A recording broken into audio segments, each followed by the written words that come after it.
నల్గొండ జిల్లా నార్కట్పల్లి మండలంలోని 26 గ్రామ పంచాయతీల్లో ఇందిరమ్మ ఇండ్లకు భూమి పూజ చేసిన కార్యక్రమంలో నకిరేకల్ ఎమ్మెల్యే వేముల వీరేశం పాల్గొన్నారు.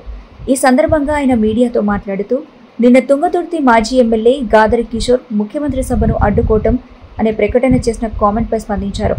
రేపు తిరుమలగిరిలో ముఖ్యమంత్రి సభను ఆపేంత దమ్ము ధైర్యం అక్కడుండే బీఆర్ఎస్ నాయకులకు లేదని అన్నారు. ఎన్నికల్లో తీవ్రంగా ఓడించిన ప్రజలు రేపు అడ్డుకుంటామని రోడ్డెక్కితే అదే ప్రజలు తిరగబడతారని అన్నారు. వారు 10 ఏళ్లు ఒక్క రేషన్ కార్డు ఇవ్వకుండా మేమిస్తున్న రేషన్ కార్డులను ఆపుతామంటే ఊరుకునేది లేదని, ఏదో టీవీలో కనిపించి జనంలో ఉన్నట్టుగా చూపించుకోవడానికి చేస్తున్న ప్రయత్నాలే ముఖ్యమంత్రి సభను అడ్డుకుంటామని చేస్తున్న ప్రకటనల్ని విమర్శించారు. ముఖ్యమంత్రి గారి మీటింగ్ను అడ్డుకునేటువంటి దమ్ము,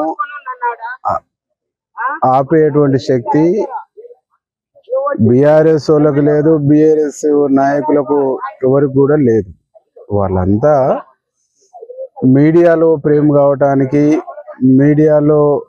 కావటానికి ఎక్స్పోజ్ కావటానికి ముఖ్యమంత్రి స్థాయి లాంటి వ్యక్తులను అడ్డుకుంటామంటే, ఆపుతామంటే వాళ్ళు ఏదో ఆ గంట సేపు ఆ 2 గంటలు టీవీలలో ప్రేమ కావటం కోసం మాట్లాడుతున్న మాటలే తప్ప ముఖ్యమంత్రి సభను అడ్డుకునేటువంటి శక్తి, ఆ దమ్ము, ఆ చావ ఆ మాట్లాడినటువంటి నాయకులకు లేవు.